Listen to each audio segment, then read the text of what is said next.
Guten Morgen. Hello. Look at these smiley faces. Looking good. We're going to talk about fusion marketing. I'm going to change the way you look at marketing, hopefully for the better. Social media changed the way we look at marketing, and it overwhelmed us. So now, how do we pull it all together? How do we make it all work together? That's what we're going to talk about here. Eventually.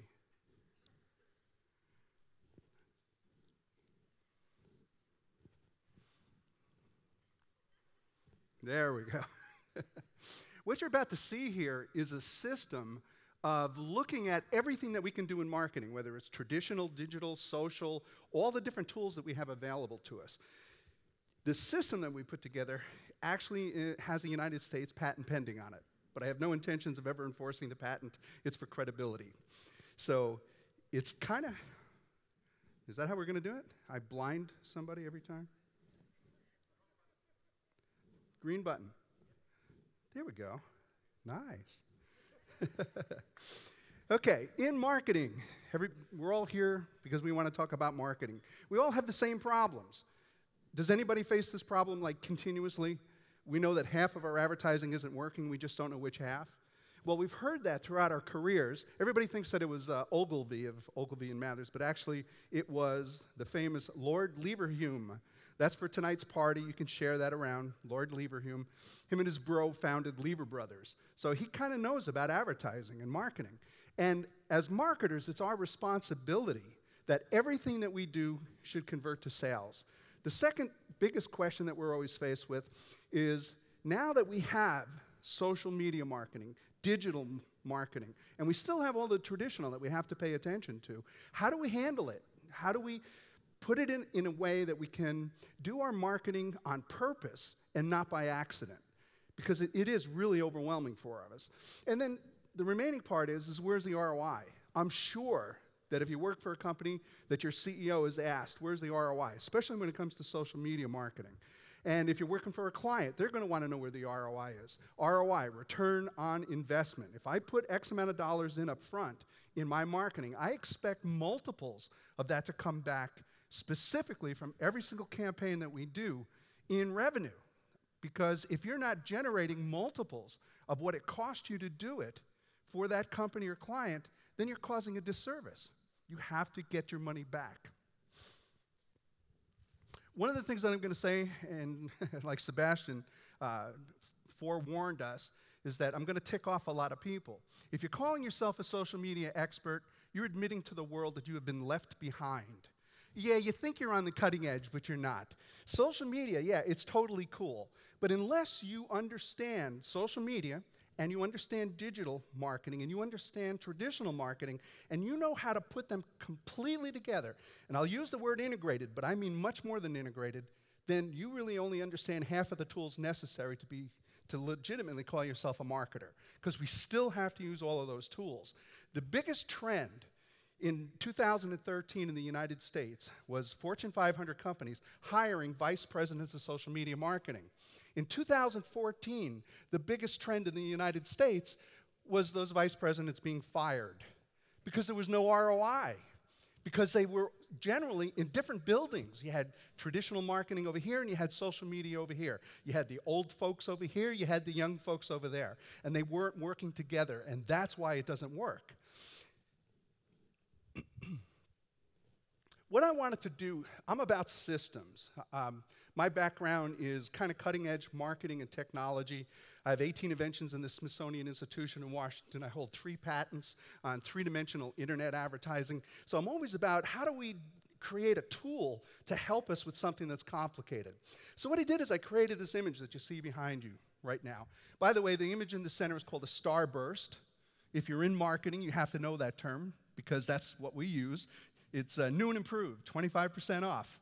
So I started with that image, and I thought, let me start with traditional, because I've been doing traditional my entire career, and if I can understand that, maybe I can translate it into social media marketing, a way of kind of organizing and seeing everything. And I created this image, and to be honest with you, I was completely unimpressed. It's just a crappy pointed circle in the center with a bunch of tools around it. But then I started looking at it a little bit more closely and assumed that maybe there's something of value. If you don't see it, here's what's of value. for the very first time, for me, I had an image that I could put up on my wall next to my desk, and any time that I was going to put together a marketing plan, a quarterly marketing plan, a marketing plan for a product launch, or working with a client, I can look at this wheel and instantly see every single traditional tool that was available to me. We do marketing generally by accident. We do whatever we did for our clients last year, and we throw more money at it because it didn't work last year, and we're hoping that if we throw more money at it, it's going to work better this year. Einstein once said, the definition of insanity is doing something the same way and expecting different results. So that doesn't work. But what I noticed here is that I can look around this wheel and I can see everything available to me in traditional. Things that I never thought of, things that I never felt comfortable with, things that maybe I've done a few years ago and it didn't work for me. So the first thing that came out of this was, wow, this forces me to consider every traditional tool available to me. I was like, okay, that's kind of cool. But I'm about relationships. How does one thing affect the other? Does one of these tools affect any one of the other tools that are up there? Is there any relationship? If you think there's a relationship, you probably slipped in the shower this morning and hit your head, because there isn't. I mean, it's just a bunch of marketing tools. But then I thought for a second, let's take a look at some of the tools that we have here. Business cards. Everybody in the room have business cards? Yeah? Has anybody here used a business card and can attribute a sale? How much revenue does that business card generate for you and your employees in your company? Probably none, but we all have business cards. Got to kind of make you ask the question, if none of us has ever generated revenue by the use of a business card, then why do we carry them? They're a stationary necessity, because we do have to carry them. So I picked business cards because I felt it was probably the weakest marketing tool in this traditional category. And I thought, okay, what are we really looking at here? Again, it forced me to look at business cards a little bit different. A business card is a representation of an actual meeting of someone. You met somebody face to face. You and I have touched one another, legally of course, but we have a relationship, and that's much stronger than anything that you can do on a social network. You could be my friend on Facebook for 100 years, but you are not going to get the same relationship if you and I spent 15 minutes talking to each other and shook each other's hand. So then I thought, okay, this made me look at business cards kind of in a different perspective. It went from the worst marketing tool to one of the better marketing tools in my mind because of its representation. So then I thought, okay, what other tool up here is poor? So I looked at coupons. We all have done coupons. They don't work. They're lousy. They cost your company revenue. The purpose of a coupon is for someone who has never used your product or service before to exercise that coupon and to get a reduction in cost, which would encourage a first-time buyer to actually use your product or your service. But that's not how coupons are used. The people who are already buying your products, the people that are willing to pay full retail, are the ones that are searching for the coupons and using them the most. So you've got customers that will pay full retail that you're just giving away revenue to. So I'm not crazy about coupons. So I thought I'd pick that, because if I could take the two worst traditional tools and put them together and find a relationship, maybe there's something to this. So what I did is I thought, wait a minute, business card, personal relationship, we met. What if on the back of my business card I put a coupon?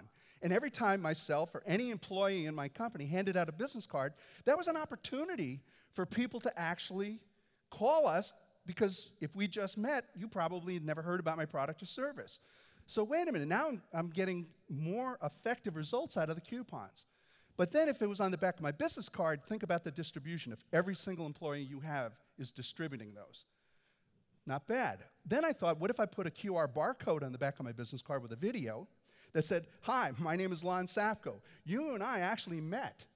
Why don't you give me a call, and I'll spend a half an hour on the phone with you and answer any question you have about social media marketing.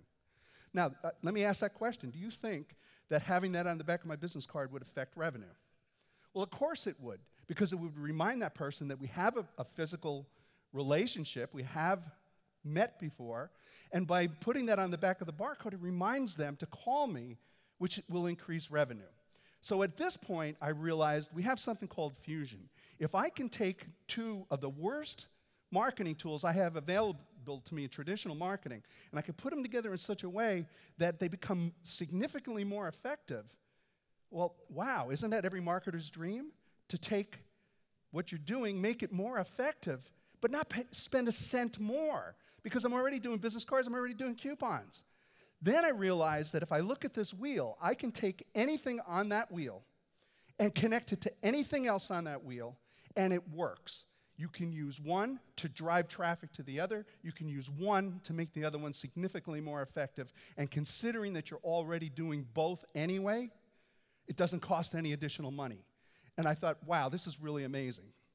This is fusion. The other thing that I noticed too is if you reverse the connections, what if I put personal information on my coupons?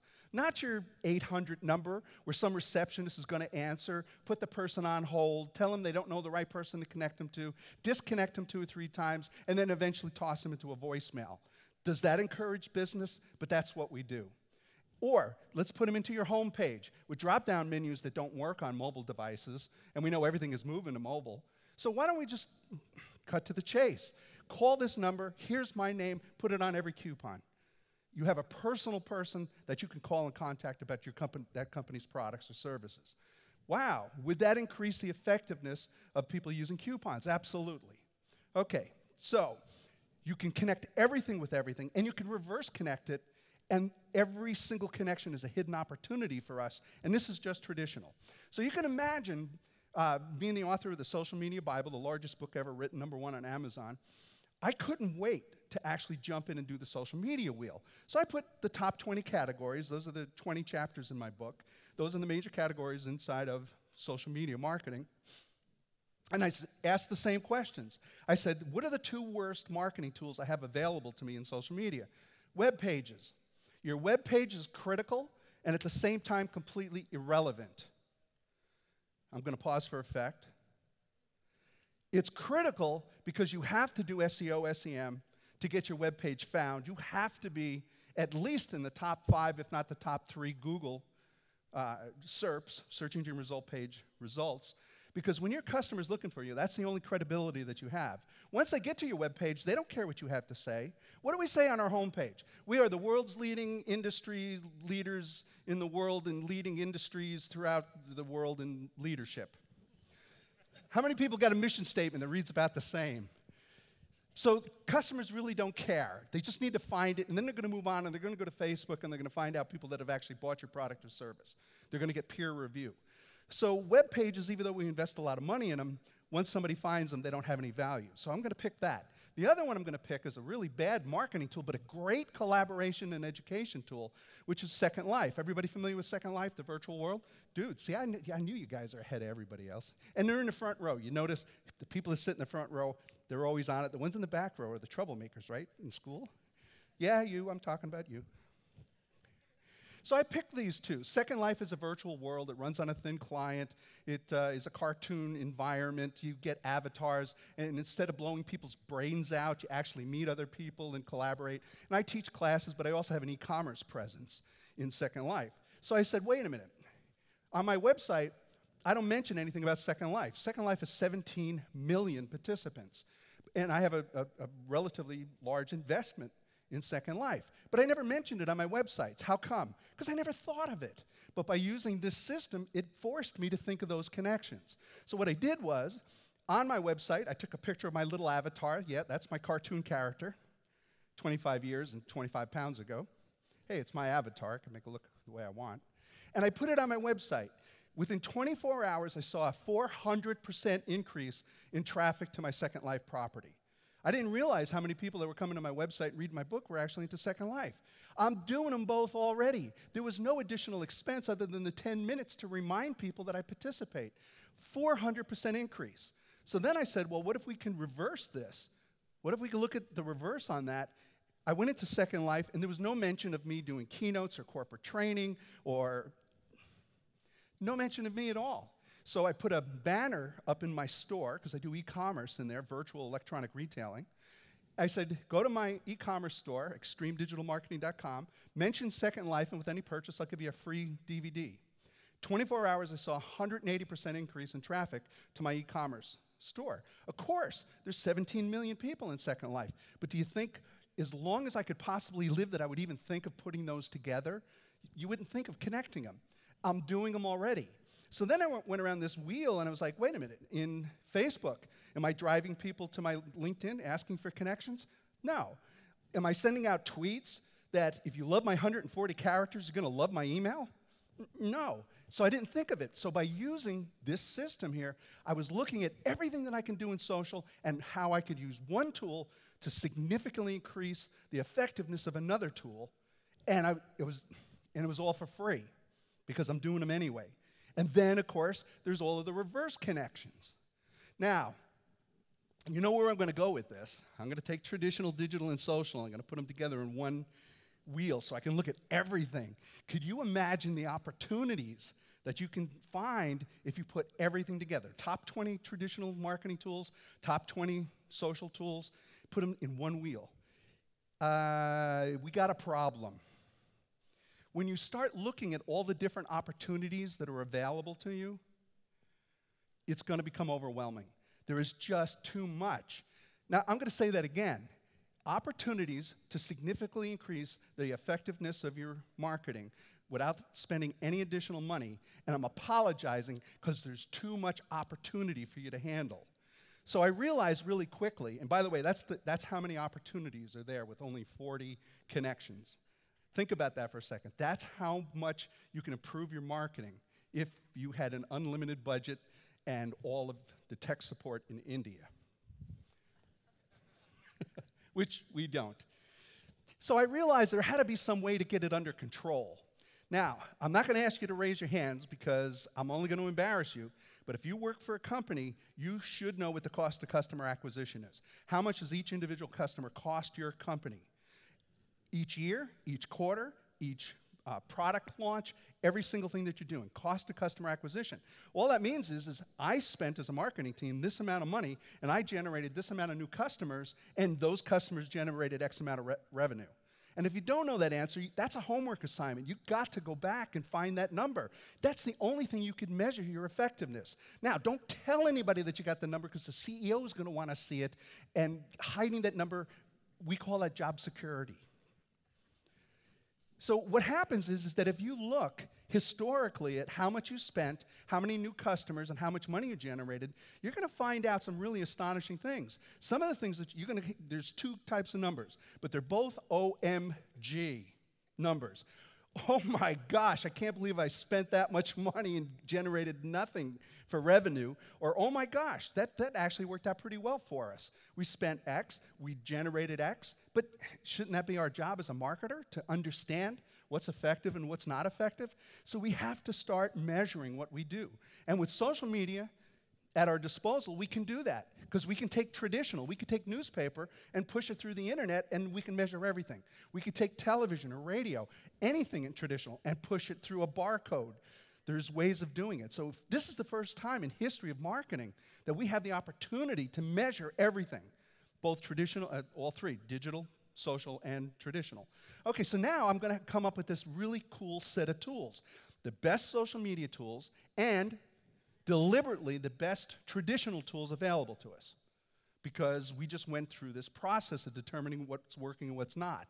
So now I've got a perfect customized set of tools that I want you to look at it that way, as a complete set of tools.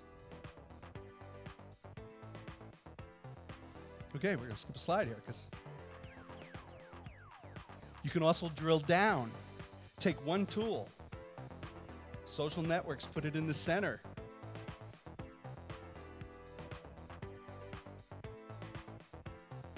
Then ask, what are the top 10 social tools? You can take every single tool and drill down deeper and deeper. And then connect. Am I connecting MySpace to Facebook?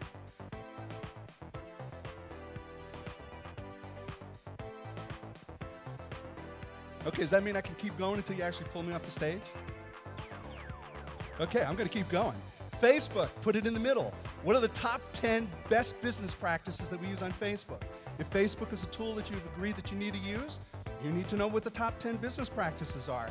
If you don't, you're not using it effectively.